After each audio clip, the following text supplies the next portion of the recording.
അങ്ങനെ UAE flag എങ്ങനെ install ചെയ്യാമെന്ന് നമുക്ക് നോക്കാം. UAE ഫ്ലാഗ് ഇൻസ്റ്റാൾ ചെയ്യുന്നത് എങ്ങനെയുണ്ട്? അതുപോലെയല്ല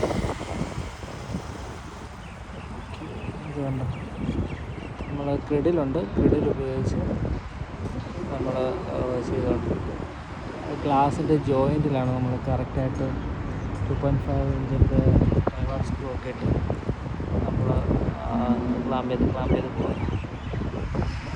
കാറ്റിൻ്റെ കുറേ പ്രശ്നങ്ങളൊക്കെ ഉണ്ട്, അതെല്ലാം സഹിച്ച് നമ്മൾ പ്ലാൻ ചെയ്ത് നമ്മൾ കൊണ്ടുപോകും. അത് നമ്മൾ ക്ലിപ്പ് ചെയ്ത് കൊണ്ടുപോകുന്നു. കാരണം ആദ്യത്തെ ടൈമിൽ തന്നെ കാറ്റടിച്ച് അതിങ്ങനെ പറക്കുമായിരുന്നു. മുകളിൽ നല്ല കാറ്റാണ്, 44 ഫ്ലോറുണ്ട്. ഓക്കെ, അങ്ങനെ UAE റൂളിൽ